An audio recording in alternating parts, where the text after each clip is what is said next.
Holy cow. Micah Parsons is a Green Bay Packer to the tune of almost $200 million across 4 years.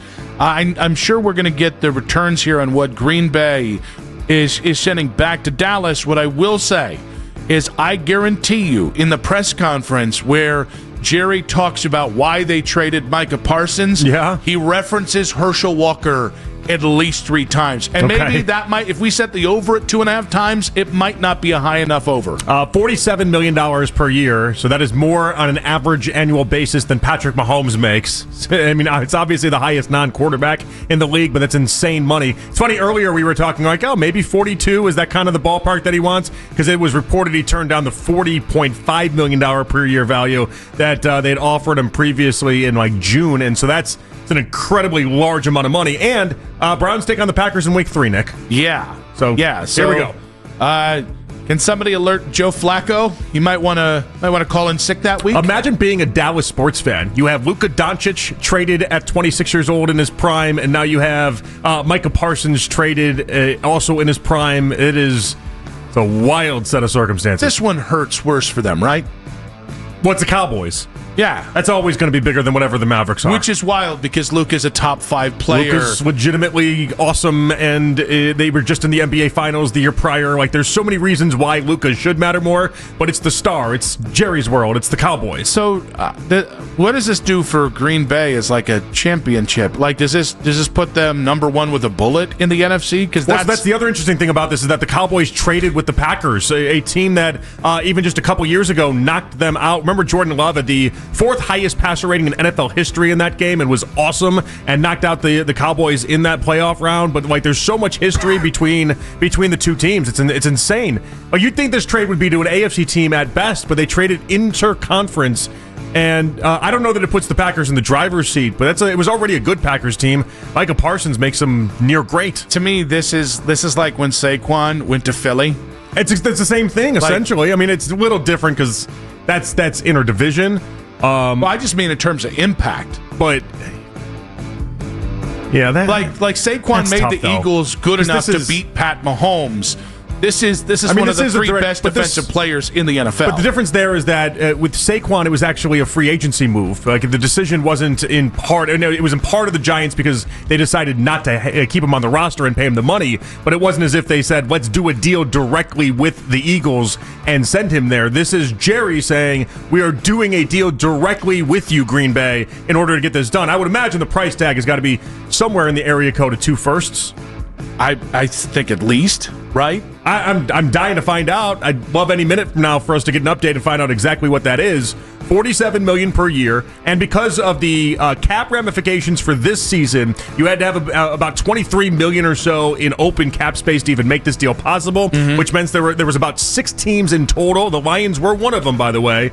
They should have been involved in this, but there's about 6 teams in total that had a chance to even get after him, and the Packers got it done. JP Acosta of CBS Sports just tweeted, Jerry Jones will not see heaven, which I think is maybe the funniest of all the tweets about this trade.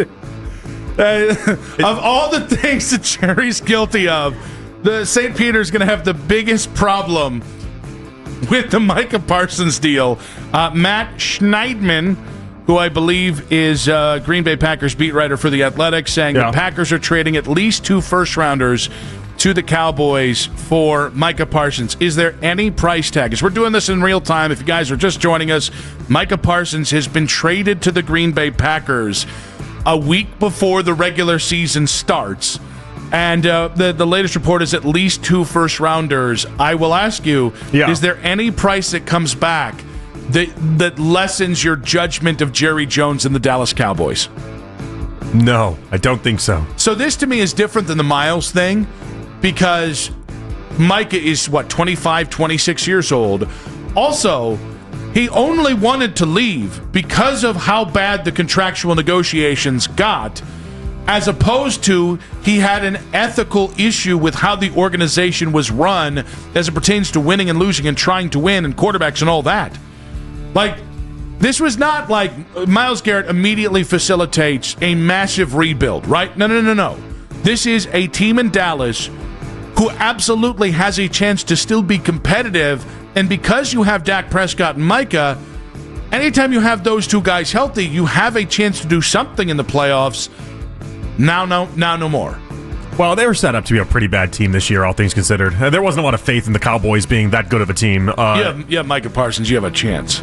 Well, you'd say you have Myles Garrett, you have a chance, and there's a lot, and you're 3-win Wilson. So I would debate that one. You walk that back. That's not how we use 3-win Wilson. That's how we use 3-win Wilson. That's exactly the right way to use 3-win Wilson. So it's a surprise it actually went down.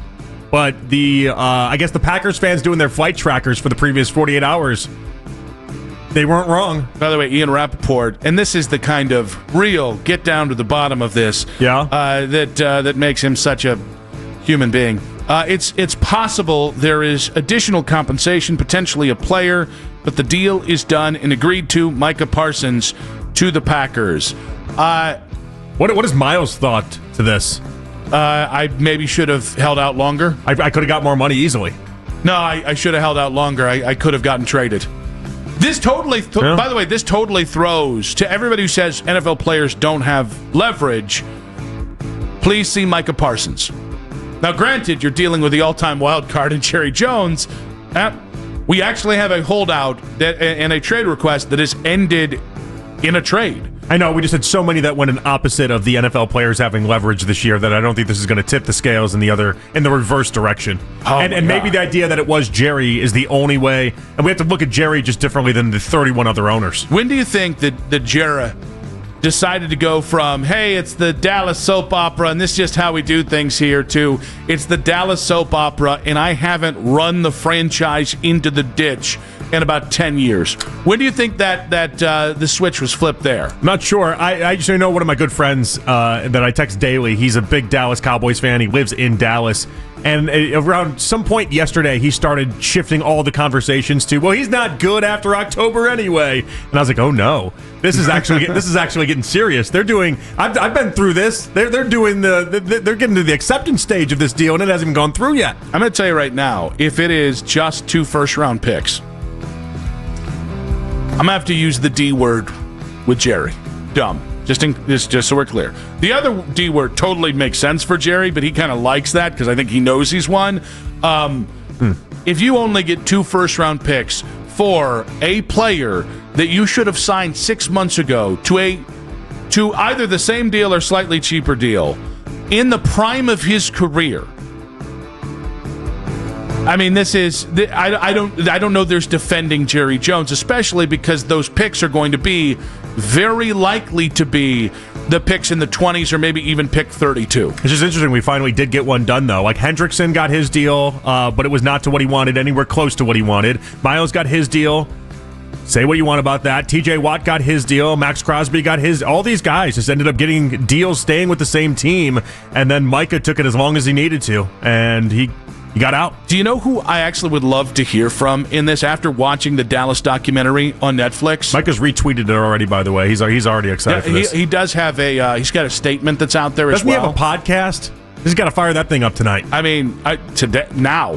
Why not? If he went live, he should have a podcast already locked and loaded, ready to go. He will not make the Taylor trade Swift podcast. He won't make Taylor Swift numbers. Might come in just shy of that, though. Wouldn't that be wild if he had recorded a podcast about him going to the Packers already, and then he actually stayed with the Cowboys? Oh, you got to be live. You got to give the full emotion of this. Someone's failing him not being live right now. I would love to hear, and we're still waiting on the trade package here again. Micah Parsons has been traded from the Cowboys to the Packers. One report says at least 2 first-round picks. I would love to hear Troy Aikman's take on this, because Troy Aikman said, yeah, I had concussions, but I retired because Jerry and I didn't see eye to eye because he wasn't doing everything that he could to win. Like the Jerry Jones that sold his soul, that fired Tom Landry, the Jerry Jones that sold his soul, hired his friend, then wrecked that friendship, the Jerry Jones that made the gutsiest move in NFL history at that point, which was trading Herschel Walker, the only good football player they had at the time. That guy, and by the way, bought a franchise that lost money until like 7 years in. Mm-hmm. So he says, that guy clearly does not exist because that guy would never make this move. Not a prime defensive player in the middle of his career. I mean, we talked about the Luka side of this, the Luka and Micah Parsons both being moved, and I'm curious to find out if the reaction by Cowboys fans are anything close to it, because I don't think it will be. Because I think they've had time to basically side with the Luka Dallas. Had a big shock element to it all. Ooh, I think this is shocking. I mean, we talked about this. We did talk about the possibility of this for a long time leading fair, up to but it. none of us actually thought it was possible. No, we didn't, but there still is the idea that no one had considered Luka being traded. All right, Matt. Literally nobody. So Tom Pelissero adding in here as well that it is 2 first-round picks and a player in the deal. The player's not known yet. It says a frontline player, according to Schefter, whatever that means. Does that just mean a... Going to be like a sneaky up-and-coming backup linebacker. I mean, 2 first-rounders and a player. Jerry's just never going to win a championship. He's never going to do it again. Well, he wasn't doing it this year anyway. Yeah, but see, I think the point is, like, when you start to look at, you've got a frontline corner in Trevon Diggs, you've got a frontline pass rusher in Micah Parsons, you got a frontline quarterback in Dak Prescott, you got a frontline wide receiver in CeeDee Lamb. Like, you got 4 of the 5 cornerstone positions in the NFL right there, and your best player, who you didn't have to deal, who a week ago, 14 minutes ago, I didn't think you would deal, you get for 2 firsts and a player? Who's the player? Like, okay, it's not going to be Jordan Love. Who's the player on Green Bay that makes this okay, or that makes you go, oh, well, it's not great, but that's a good player? I'm not sure. Again, Dallas is not... I don't think Dallas is trying to be, like, mega competitive this year. You have Dak, so you're always going to be in the photo, but they have one of the worst running back situations in the NFL. Their offensive line isn't anything close to what it had been a half decade ago. You have a first-year head coach that nobody has any confidence in or even knows if they can do the job. Defensive tackle Kenny Clark is the deal. It's 2 first-rounders and defensive tackle Kenny Clark. Okay. All right. Kenny Clark's a nice player. Yep. Not Micah Parsons. You wanted to say mean things about Kenny Clark there. No, he's 29. It's just funny, though. You traded for an older player who had a sack last year. No, he's fine. Again, that's not what I consider to be an impact player. He's had more than... He's a former first-rounder, was not particularly good last year in any sort of... Basically any metric you can come up with.